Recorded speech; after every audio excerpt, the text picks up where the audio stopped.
in light of coming out of Black History Month and going into Women's History Month, because she checks off.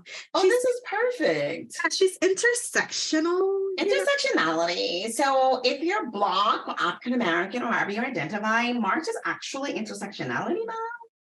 So, and if you know, you know. So yeah, I just like how like she was also like gender bending. So she was like a non-binary hero in the times where it was so apropos to be binary, and she was just like busting down those constructs left and right. She was just like kicking in the door and saying, "No, bitch, I'm me, and I am a queen of intersectionality."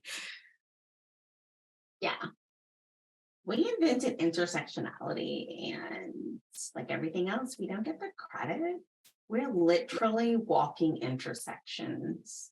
Like right now, there are 2 intersections on this Zoom call. So there's that. Yeah. She was like, "You will call me king, okay?" Oh yeah, just like Viola Davis. Yeah. Putting everything on the line and pushing forward. We're leaning in, okay? Yes. We're creating this space in which to investigate and interrogate and evaluate and emancipate. And I anticipate that you will be able to relate to me and to this content because we are mates, and that is our fate, and it's first rate. Oh my God, I really love how you integrated the rhyming that is so common in African-American practices of call and response, and most likely probably goes back to the actual continent of Africa that we're discussing. I just love how everything is on brand, like without even trying. And you guys, right before we came on, we decided that March is not just Women's Month because we are Black women.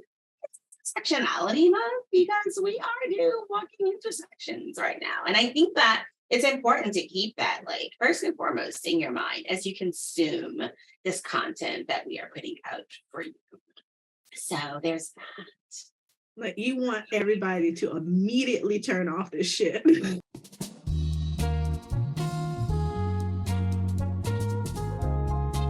Welcome to Tangentially Speaking, the podcast where we have in-depth and entertaining conversations with some, well, a lot of tangents that always, eventually connect 2 seemingly unrelated topics. I am Nikki.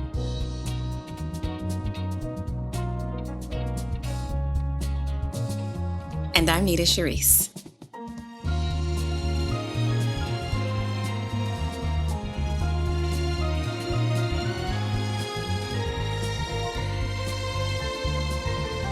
Today we're reviewing African Queens, a docuseries executive produced and narrated by Jada Pinkett Smith about Queen-Njinga Ana de Sousa Mbandi. Queen-Njinga was a Southwest African ruler who served as queen of the Mbandi kingdoms of Ndago and Matamba. It's located in present-day northern Angola. This series is a mix of reenactments and expert interviews and is currently streaming on Netflix. You know, coming into this series, I have to say, like, I remember that it was supposed to come out, and then I forgot. So then when we were determining what we wanted to watch, like, oh, and that cracked me up. But then also everything that was going on in Black History Month was going on in Black History Month. There's a lot, you know, Yeah, on a personal basis. So yeah, I watched this yesterday. I literally watched it yesterday. I watched it in 2 parts. Like after you messaged me, and I'm just like, oh yeah. Yeah. You're like, we do this tomorrow, right? I was like, yes. But because of how I was feeling about it, I was totally ready to be like, if this is too much of a lift, I will gladly yank one of these movies that we mentioned because I had to keep rewinding. It was crazy. It was crazy to see the preview about this and be like, this is all my shit. This is being marketed, especially to me. I don't think anybody else sees this trailer right now except for me. And then to start it, and I'm just like, Like, huh? Like I would be rewinding it and my phone would be in my hand and I didn't even remember getting my phone and scrolling. Like, what am I doing? I thought I was watching this. Same. It wasn't like I was like, let me just check my phone. Because I've been like, I'm watching my email a lot these days. You're putting stuff out there and you're waiting to get it back. But I didn't even remember. I was like, hold the phone in my hand. It was the same. Like, okay, so I started watching the episode earlier in the week and then got caught up doing something else, like the first episode. And then I was just like going back to rewatch it again because I had just kind of like tuned out. And I wanted to make sure I was watching it so I would be able to speak, constructively about it. So then I'm sitting back on the couch and I'm like, oh, well, it was the shoulder that kept me awake. And then also my phone, I was just like, oh, I'm doing things and start laughing. I'm like, oh, but then something serious would happen on the screen. I'm like, oh, I just missed all of that context. So I had to nephew. Wait, hold on. Is that what you said? That's the brother. Wait a minute. And then, it was, and then I felt guilty. Like, Black woman, what is wrong with you? We've been begging for this knowledge all of our lives. And so here it is. It's like I said, that it was okay. I was started to focus in on cosmetic stuff, which is like, why am I doing that? Like I do that all the time. So I don't let it ruin the thing, but I'll be like, they need to get a better wig. Yeah. In the most touching of scenes, like, yeah. Your eyebrows, just the angle. Can we just let me hold on? Can you just not hold your head like that, or just fix your mouth a little bit? Because you're ruining this for me. I turned it off when my mom was here and we started watching it because I was just like, oh, there's going to be blood and gore, so not appropriate for the kids, even though I want them to learn about African queens. But also there was this one lady who was talking, and my mom was like, she just did not bother to do her hair for this documentary at all. It was all over her head. It was just, which woman was that? Not the woman who, I think she's an actual African queen. Because she had like a nice little pony with some, it was like a 3-piece thing with like shells in it. It was really pretty. Yeah. Like she kind of had like sitting. Yeah. Not her, huh? No, it was another lady. She had on like a blue jacket. And she had like, her hair was kind of down, but then over. No, it was just down like this, and she had really curly, frizzy hair, and it was like she emerged from the shower, let it dry into curls, and then did her makeup and put on the blazer and sat down for this documentary. And so it was, for people like me and my mother, it was distracting. Like, did you comb your hair by letting an animal like kind of just like letting a cat like do that to your head? Because it was, oh my God.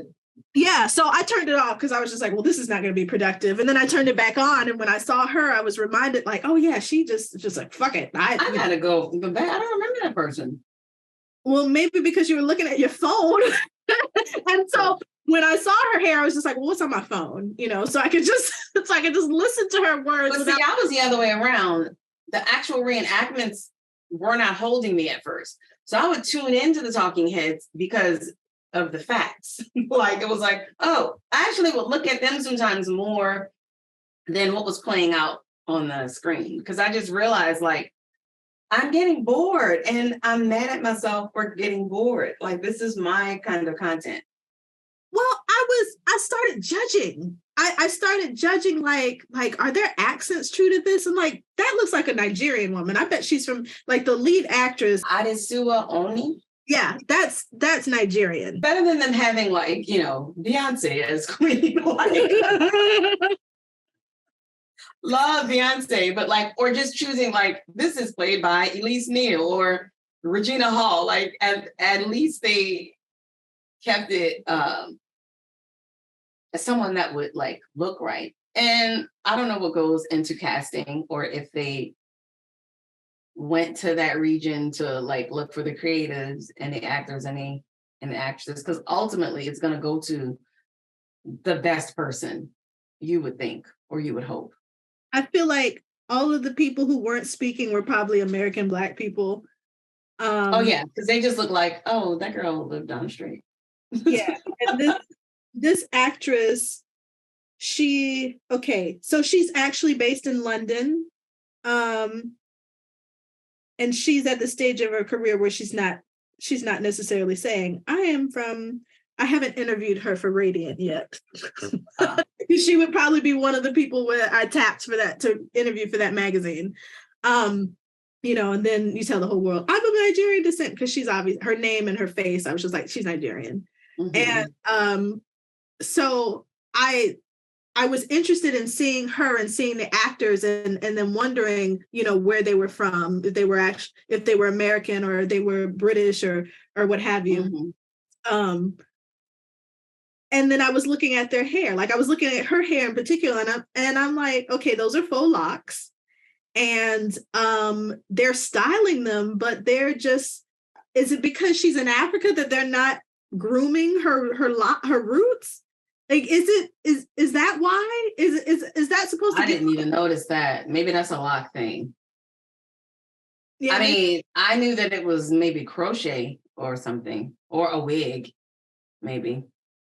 You think it was a wig? Because it looked like at the front, and again. But if you're really smart and you really want something to look natural, you'll do the front. Yeah. And then sometimes because the front is what, like nobody's going to be like watching a movie and be like, turn around. Like, it's like if you have the front like coming out of the scalp. But there's many times where the front will be one way, like the hair is out and then they do it. And then the cornrows for the crochet can start back here, or maybe not a wig. There was somebody that I saw in there that I was like, I think that this is a wig. Not her, but something was happening because it looked funny sometimes. Yeah, I have to say more care was taken than with like the wigs on Reasonable Doubt. But I felt bad because I was so focused on the appearance. And it's the appearance, like the visuals, that kept me engaged or feeling guilty. Yes. So more so than the actual acting, because I think like there were parts that should have been edited out. Like the pacing was oddly slow. It was slow. Pacing for this like harrowing tale. Like you're literally like you are. What I loved about this is that like everything that we say and refer to and the ways that we move, like just all Black people in different ways. This movie was like, and this is a good thing, was like an illustration of everything. Like we're literally trying to keep white people out. Like this is representative of working in corporate, of being anywhere. So that's what I appreciated. But it's like, but why does it feel kind of boring? It shouldn't be. Like this is action packed, and I don't know. So probably maybe taking some parts out would have been good. And sometimes, like I was saying before, the actual talking heads, what they were saying was more interesting. And so I would have to rewatch it to see if maybe the parts that they're acting out are actually the boring parts, and they should have acted out more of like what they were saying, because they kind of were, but I would have to actually go back and watch it for those purposes. Because while I'm talking, I'm wondering, were the people talking getting the good parts, and then the people that were like acting it out were just giving like a general thing when like something was wrong and I can't figure it out, because I usually really enjoy stuff like this, like where they're going. It's like, well, of course, this is reenactments because we're talking about this time, like no one was recording this, so fine with it. And the people didn't look stupid. Like the acting, like it was pretty good. Like as far as reenactments go, it was really, really good. But I don't know like what could have like sped it up. I'm kind of wondering if maybe I was ruined by Woman King, because so that was my theory, that like, because I really did think hard about this, like, because I had to keep starting it over. And I'm like, what is wrong? And then I was like, you know what? And Woman King is now, like within the last few days, it's also available now on Netflix. I kept wanting to click that. I've seen Woman King 3 times already.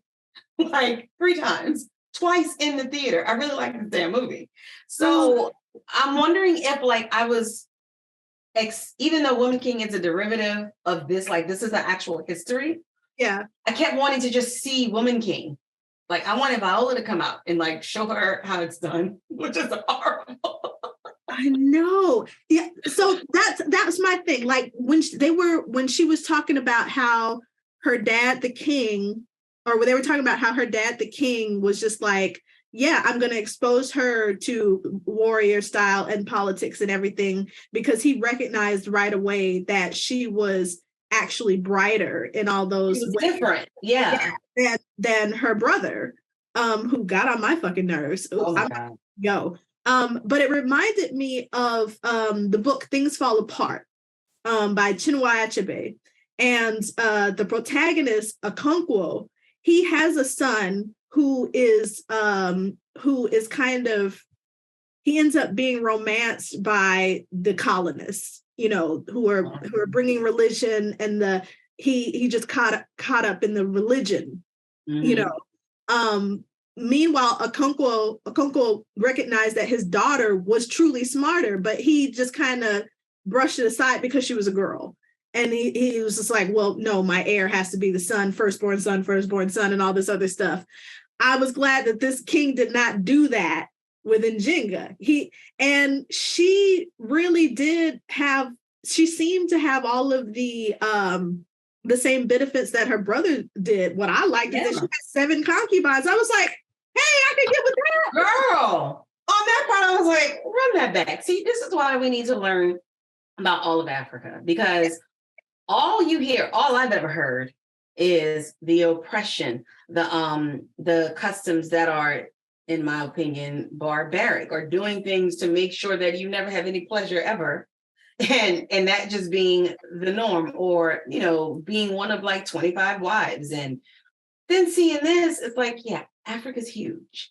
Africa is huge. It's huge. And then, you know, they say it in the documentary, we're telling this story now. It's being told by us. It's actually being told by Angolans who love, you know, this story, love their people, and are approaching the subject matter with care and love. Yes. And it was shown.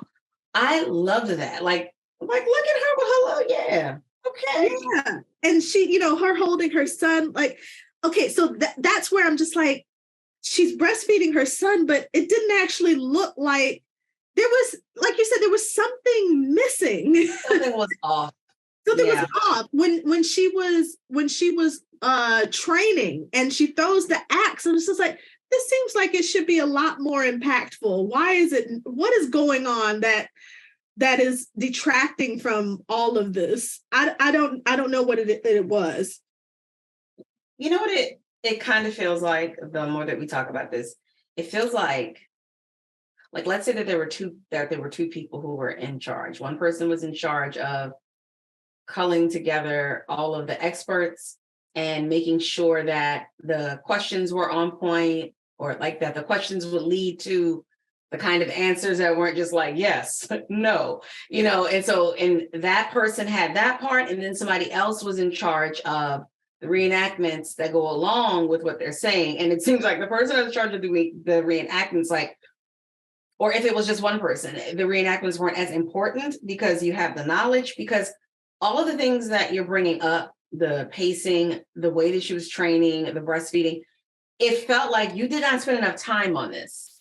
Like, when you're doing something like this, there's going to be moments where you're just like, oh my God, I just want to quit. But when you are committed to authenticity and perfection, you should drive yourself a little bit crazy. Like, you should get annoyed with yourself for like, oh my God, this was fine. It's like, yeah, but this one angle, like, let's do it again.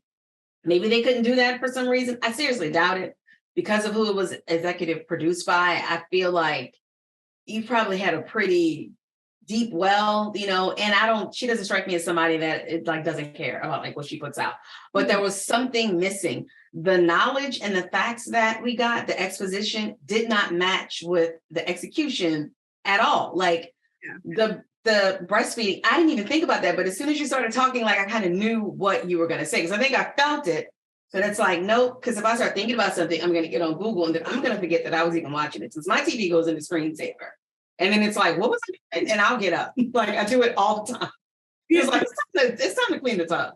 Like, and so it just kind of felt like, okay, I'm breastfeeding, like, just do this. Like, it doesn't really matter as much. Like, they kind of acted like nobody was going to see the stuff. Like, we're just doing this to help the people who are talking. Like, it doesn't have to be perfect.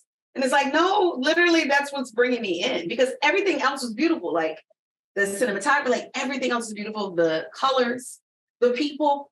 And it just kind of seemed like, okay, training. Like, there's even this moment full of action where it's one of the times when she is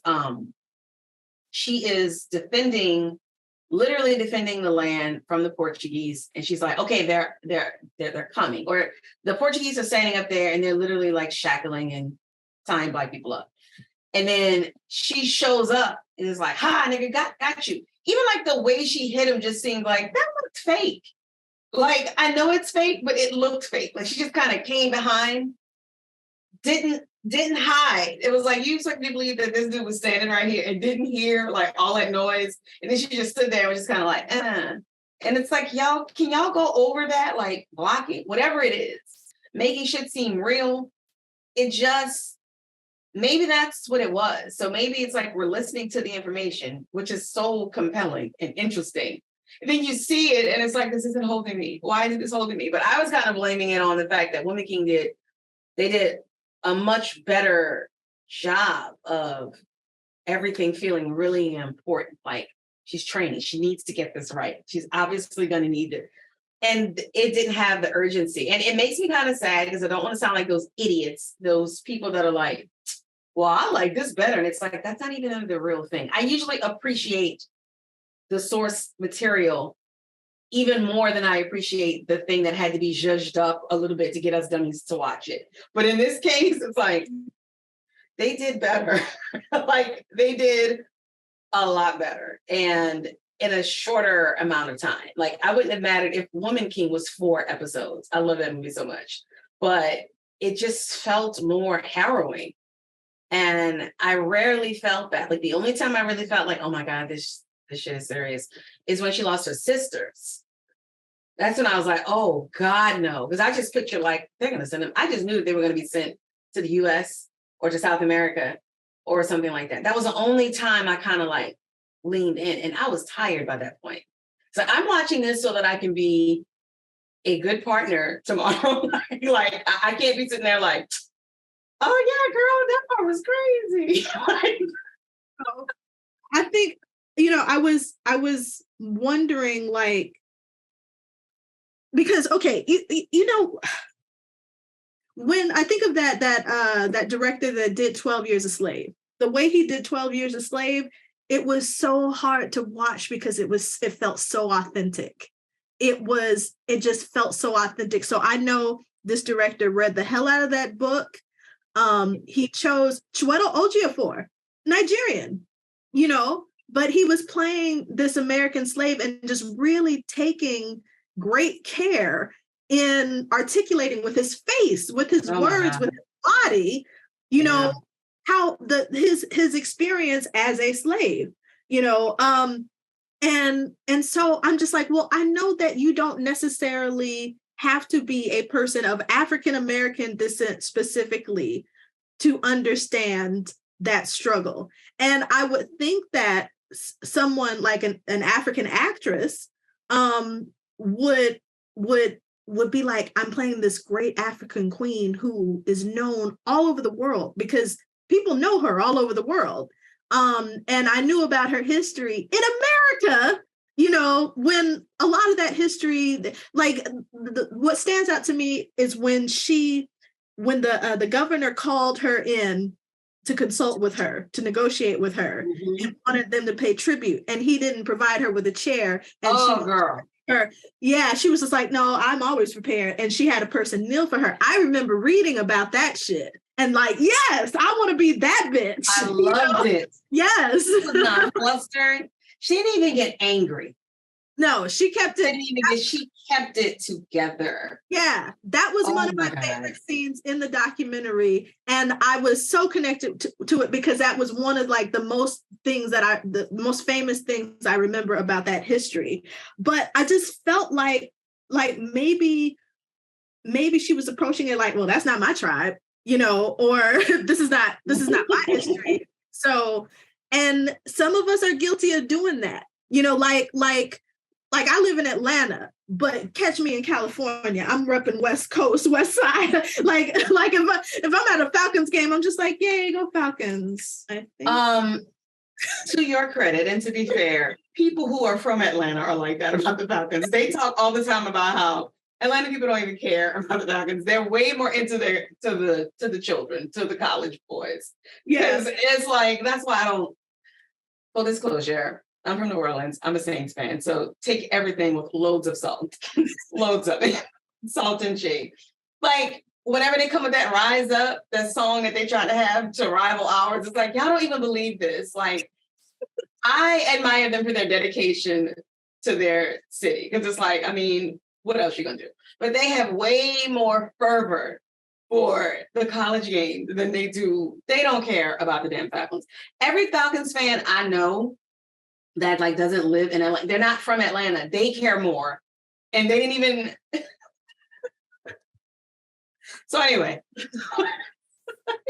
that is not your fault, sis. Nobody cares. Like, okay, and I've lived in several different cities. In LA, I wasn't crazy about the Lakers. I didn't give a fuck, you know. But also, we have Northern California, Southern California rivalry, and I grew up in Northern California. So I was California has like 18 basketball teams, it feels like. Well, and even in Northern California, because there's more than one, isn't there more than one basketball team, or is it just Golden State Warriors? No, yeah, there are three. Basketball teams. Angeles has two. They have the Clippers and the Lakers and the Golden State Warriors for the other part. Okay, so I was always going to rep Golden State Warriors. Fuck the 49ers. I'm a Raiders fan, bitch. But I get that. I totally get it. It's such a big state. It's a really big state. It's ridiculous how big the state is. So yeah, I completely get that. The Raiders are in Vegas now, I think. They are in Vegas, and so I'm just like, what do I do? Because Raiders is such a big part of my growing up. Not even from California, but Raiders was like, yeah, starter jacket. So like, I didn't even associate it with California when I was growing up.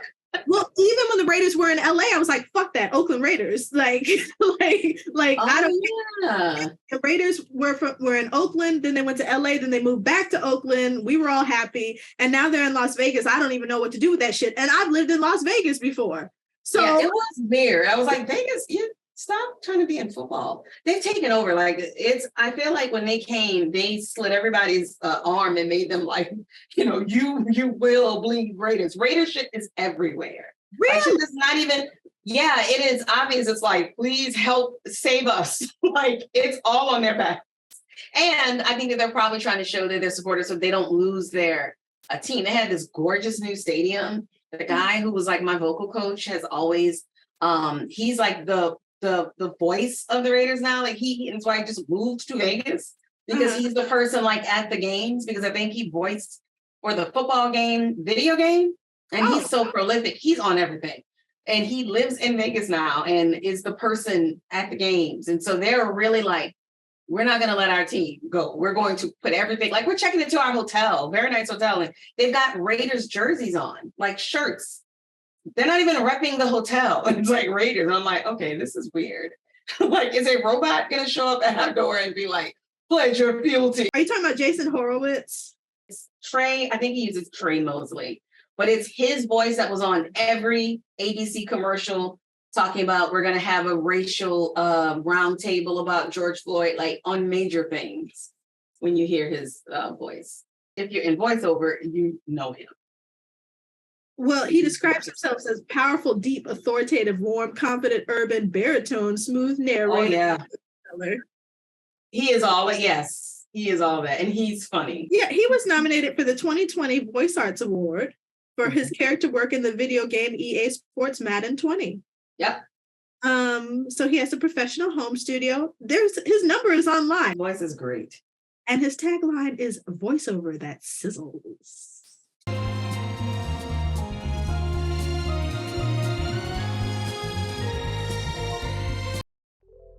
Black excellence. When you're compelled to prove yourself over and over again. Yeah, that's me. Black excellence. Sure, you pulled a solid 3.9 this semester, but next semester, you're looking for 4.0. I try. Black excellence. You started high school at 12. Yeah. Finished college at 19. And at 21, you're on your way to a master's degree. Look at you, girl. Go on, girl. You're poised and ready to join other strong Black women in taking over the world and training less qualified white people to be your boss. Wait, what? Black excellence is handcrafted in our vineyards in New Orleans. What are vineyards doing in New Orleans? Overachieving. And that's why Black excellence wine is made especially for us. Because we stay showing out here. We got to, or else. I have a nice tall glass of Black excellence. You about to need it. I thought Black excellence was... Black excellence is wine. Black excellence. Girl, it's just wine.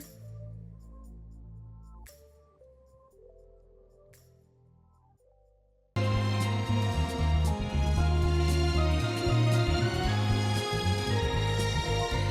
do we rate the show? I gave it 4 stars just because of my wandering eye. But for this one, I kind of wish there was something that I could name between 3 and 4, because our 3 rating is almost disrespectful, like put it on and like look up and cuss it out every now and then. I never felt like that. So I was like, oh, that's a little bit too harsh. But I did attempt to watch it 4 times. And then one of the only reasons why I was successful in watching it is because like I'm recording Thursday. Like it's like I have to watch this. But then even within that, I rewinded so much. Lance was like, I thought you said this was only 45 minutes. But it had been like an hour and a half because I just kept rewinding or doing a deep dive in some article and forgetting that I was watching it and then looking up and being like, what? Maybe. Like, wait a minute, she's behind the little boy. That was heartbreaking. When they killed that little boy, that little actor was so cute because he looked like he was scared of her at first. And then she like made his defenses go down and doing this. And the smile, it just made me, I'm like, oh, he trusts her now. And then she walked, but I will say that was real cold, like how she just walked off. Like, I know what's happening behind me. Like I admired that at the same time. And I was like, that was messed up, but you look real good, like walking off like the dramatic walk away from some fucked up shit. I mean, we as Americans love that shit. And she did that to Angela Bassett, car on fire. Yes. Bustier, just like, yes, you look gorgeous. Exactly. You know what? That was Get Back. That's what kind of was heartbreaking about the overall story. If we as a people, Africans, and then all of the members of the African diaspora would stop having these tumultuous relationships with our families that are ego-driven, because Mbandi, the brother, this nigga, he needed therapy. Like he needed fucking therapy. He knew that Njinga was smarter than her, and eventually he admitted it. But also because there was just a tinge of misogyny or whatever, she was not destined for the throne. Her son was, and he knew that her son was going, because her son was loved, was very much loved. And so that was one of the things that were underacted. Because I'm sorry, if I wake up and my baby's not there, I'm not gonna be like, oh, where's my baby? Yeah, she was like, where's my baby? I'm like, no, bitch. First of all, when you wake up in a sleep haze and see your baby floating away and it's not your arms, why did that rouse you? Because she turns over and she kind of looked a little bit. And I'm like, what kind of night did y'all have that didn't wake you up? Plus, has the baby been there the whole time? Because you couldn't have had too crazy of a night. The baby is sleeping in between you. They show her stir, and she kind of looks as the baby is being, and then it's a little later, she's like, where's my baby? Like she was kind of a little bit too cool sometimes. The only time though where I feel like she hit it is when she's saying, what am I supposed to do with this pain? Yeah. That was like, yes, amen. Like I don't have a baby anymore. Like I had this, because it's possibility. And then it's just gone. Like, but yeah, that was weird. They were doing things like, I'm telling you, it was like, okay, and then we kill, and then it's like when somebody's walking through something. It's like, we're going to act this out later, but for right now. And then she stabs her, he stabs him, the house blows up, and boom. But that's how they actually did it. Like, they performed it like, kill the baby. I'm like, is this rehearsal? Like, Yeah, the only reason why I could think was she did not stir when the baby was being taken away. Let's remember she still is royalty. She's a princess. And so do they believe in nannies hardcore in Africa? Yes, they do. So it might have been like another wet nurse, or maybe she did stir, but that's why I was like, bitch, stir more. Yeah. Like and the baby's being taken away. Like from her POV, it must look like the baby is ascending into heaven. Yeah. It's like, wouldn't you be like, hey, why is that happening? But that does make sense. Yeah. So she might have thought it was her sister, one of her sisters is taken away, but it clearly was not her sister. So, but maybe she was asleep. I don't know. But after she wakes up and she's just looking around like, where's my baby? Like, no, bitch. Like, oh my God, where's my phone? Like, that's your whole baby. That's her whole ass baby. That was her whole ass baby. And it was her only baby. Her only baby. Yeah, with her favorite concubine. So she had mad love for this. Yes, it's like, this is the baby. Yeah. God, there was so much good in this, and like so much good in this story. I see why they wanted to make a movie about it, because I actually didn't learn about this person a long time ago, not in school. It took me a bit to realize, oh, it's this person. And to just see that, it's such a good story, but I feel like they missed opportunities, or like they only did one take of things, or they were like running out of time and money. I don't know what it was, but there are certain aspects that don't feel like they really pushed it enough. To just how serious and potent and impactful this story is for Black women everywhere, because she did not give up. She spent her kept on. And I was like, girl, stop. Yeah. She did. She was bobbing and weaving. She did everything that she could possibly imagine, like just trying to think and outthink, learning languages, going and meeting, going to battle, having to negotiate with the enemy of her enemies and all of that. This was code switching and shit. Like, to see her with those people, like at the dinner table. Yeah. When it suddenly turned into Downton Abbey, and I was like, what the hell? Like, they're just sitting at the table, and she was really, really smart, and there were such good moments, and I just feel like those good moments did not push through. So if I tell somebody to watch this, I think they're gonna be like, why? And I almost just feel like, just watch Woman King. But because I felt like this just gave me deeper context for Woman King. But I was distracted, and I'm upset with myself because that doesn't usually happen with me. I'm like, okay, this was the movie, and it's the real thing. But I was like, oh, that's like the outfits that they had in Woman King. I'm like, I feel so ignorant right now. I mean, Rwanda is not the same place because Woman King actually took place on the far West African coast. Yeah. Yeah. So this was a different part of Africa. So it wasn't, but if we're going to talk about Woman Kings, Queen-Njinga was it.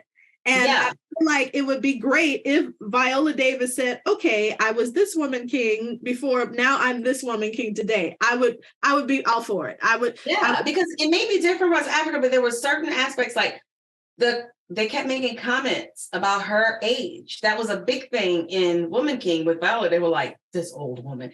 And I remember thinking but she looks great. Like, what are they talking about? Because to me, she never really came off really as old. Like, maybe at the end, but that made sense because it's like, which I'm tired. Like, I'm great, but I'm tired. Like, where she kind of showed that. But they commented on this woman's age quite a few times. My favorite time was when the guy was kind of trying to say what you know about whatever. And when she was like, there are some things that only an older woman knows. Yeah. I felt seen in that moment. I was like, okay, yes. Yes, I snapped. I was just like, okay. And then I realized the fact that I am doing this, I am old because I'm getting my life. It's like, okay, Ole. But that, when she did that, they had chemistry. And I was kind of sad that she had to do what she had to do because I kind of wanted to see them really together more because they just matched. And she kind of has a type because he sort of reminded me of the concubine. Yeah. And I was like, okay, I see you. But yeah. What's your rating? I would have to agree that it's somewhere between a 3 and a 4, closer to 4, but again, but I am also amazed that I did not fall asleep. I didn't fall asleep. Makes no sense. I know. I didn't fall asleep. I just kept being distracted by my phone. Story itself, 5, 10 star, 15, 12, 20 stars. But this depiction of it, this telling of it, I just wish it would have been better. And I would still encourage people to go see it, because get your education about this woman, about this kingdom, about the struggle, about how fucked up the Portuguese were, oh my God, they're Jesus. And they're not people that I really think about a lot, but the more that I am learning and like getting into like not just slavery here, but just the whole thing, it's like, I think they were a lot. And what really pissed me off when the guy, and I don't remember the name, but he was one of the Portuguese leaders. I don't think he was the governor though. But when he was an envoy, he wasn't the one that showed up with the sister. Maybe she was the governor, because when the redheaded dude brought back the message, like basically like she said nah, and he was like, and I'm just like, look at the audacity of these people acting like they had a right. Like I was just getting, it wasn't like new righteous anger because I know this, but it was just like, these motherfuckers are mentally ill. I just think that you have a right to something because you bumped into it. What is that? I'm like, Europeans are fucking crazy. He was indignant like you would be if somebody took your child when you were sleeping.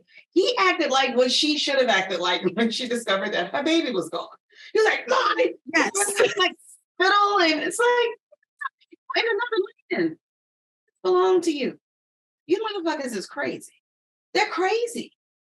And it hasn't gone away.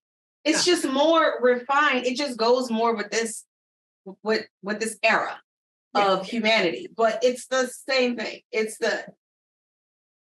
It's mind-boggling. Not surprising. I already know, but just like, wow, you really just felt like that. Like I was sailing and came up on this land, and it never once entered your mind somebody's already here. And then when you see that they're here, they're savages. Like the way that they just kept, savages.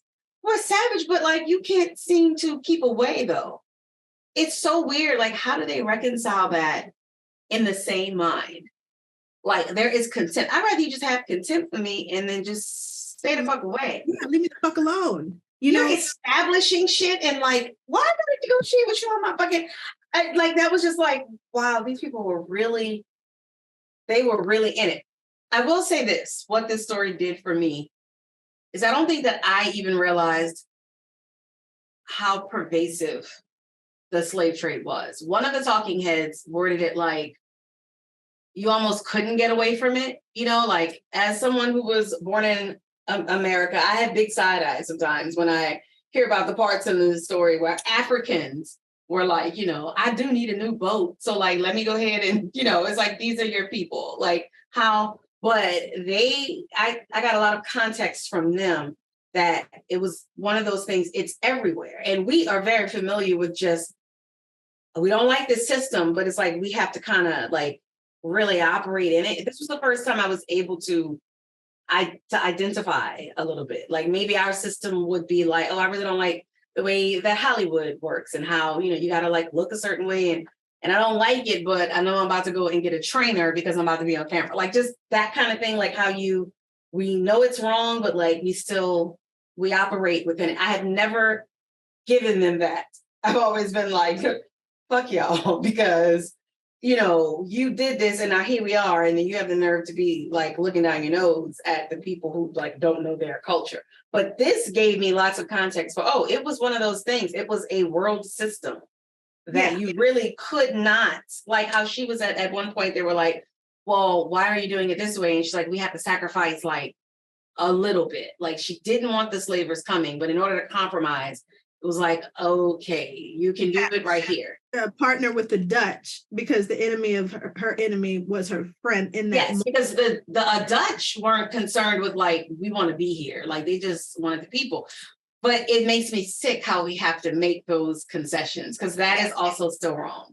What made me the sickest was when she was just like, oh, well, we'll use religion because, Africans approach to spirituality is different. It's different. We mean our shit. You know, when we're talking about devotion, it's not a thing to get something. It's true devotion. And one thing that I appreciate was how they included, you know, were constantly conferring with the ancestors and meeting with their spiritual advisors.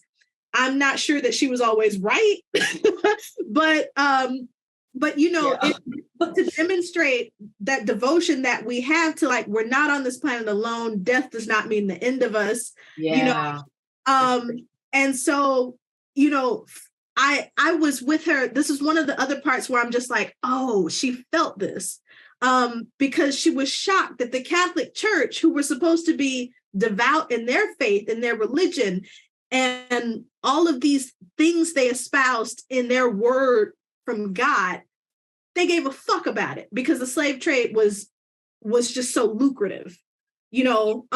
And so I hurt for her, and it's those things, those elements in this documentary where I'm like, see this shit, like, make sure that you are fucking uncomfortable, be in pain, you know, do not be distracted by anything else. Put your phone away in another room and just have somebody strap you up and make you watch this, because you need to see this. And just watch it all the way through, because it's important, but it will bore you. It was uneven. Yeah. It was uneven, but it did hurt me to see her like converting, and I was like, no, you got the cool one. Like, what are you doing? Yeah, I'm glad you brought that up, because I forgot about that. That was impactful, but this whole thing was just like, here is an illustration of what we deal with all the time. You can apply everything. Like when she said it was her brother that was sitting there, and it was the Portuguese guy, and turned out he was lying about some things. Surprise, surprise. And she was like, this is who they are. Like, she was like, stop trusting them. I was like, yes. Like, yes.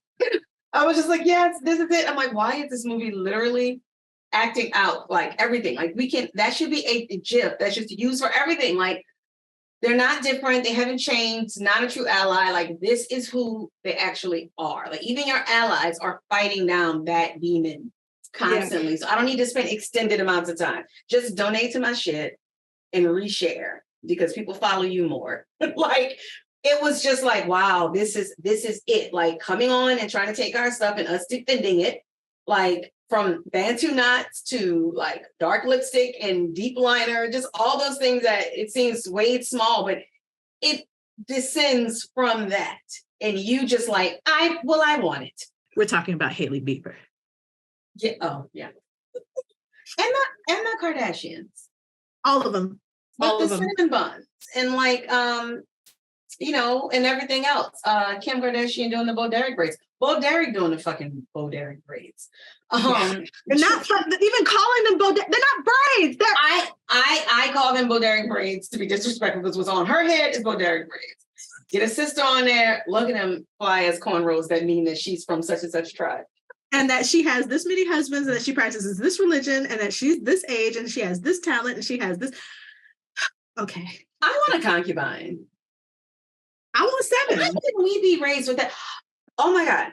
She had concubines. She's African. And then as Black women, because we took on their religion, we're all buttoned up. Well, maybe not so much anymore. But when I was raised, how many times did you hear like, oh, that's white girls be doing that?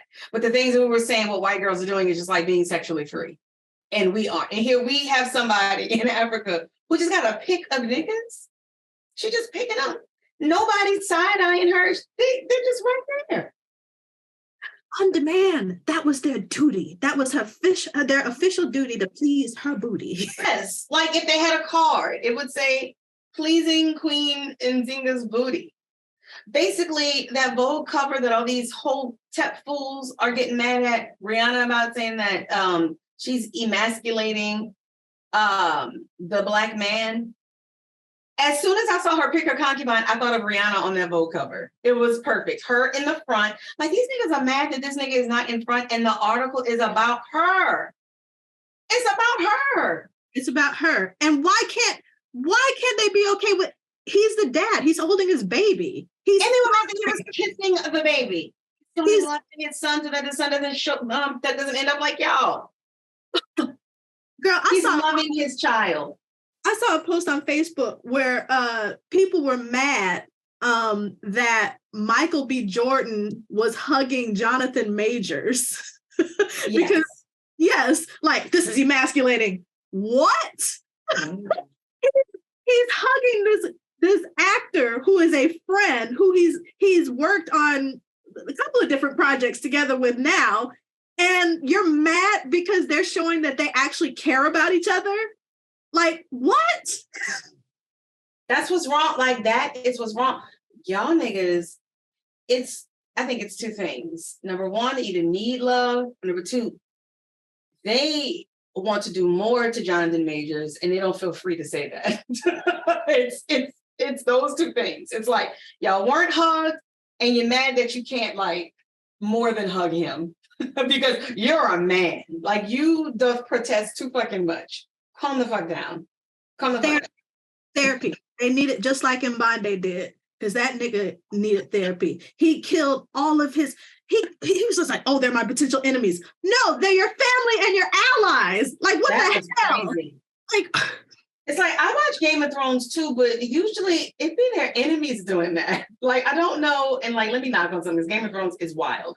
But it was so many people. It was like, wait, hold on. You just killing her. Like, you just like Herod. Like, I heard they got a new nigga being born named Jesus.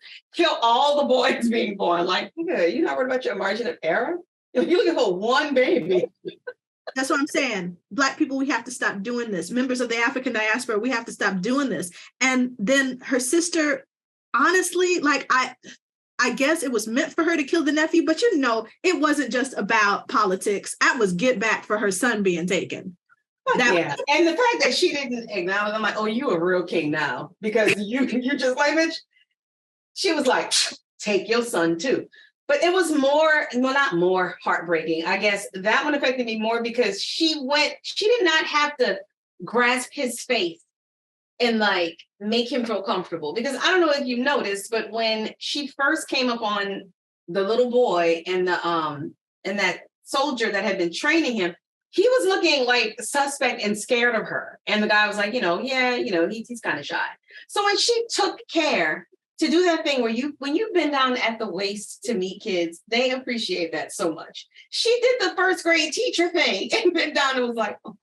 And he had this smile. I'm like, what a handsome little boy. And then she walked off. And I mean, this was a really cool part though. I was conflicted. It was hard. It was hard to see that, but also, in relating it to the global Black experience, why we do this to each other, like why we do this to the people we love the most, like that was very personal. It was very. Because it all went back to the fact that she's like, I should be the king or the queen, but they're gonna give me regent, which is like a nothing title, while this little boy who's like still learning how to wipe his ass is just gonna become like, it was, she was tired of being like, I'm training all this middle management who is then in charge of me. She needed a sip of Black excellence wine. It's just wine, y'all. It's just wine. Is that our show? It is. It is. Thank you for listening to Tangentially Speaking. This podcast is recorded and produced by Nita Sharice and Nikki Ebo. Our theme music is Lush Living by Martin Landstrom. Our artwork was created by Prime Vice Studios. You can learn more about this intellectual property development agency at primevice.com. Find us on your favorite podcast player and YouTube. Don't forget to rate, comment, and subscribe. And be sure to follow us on TikTok, Instagram, and Twitter.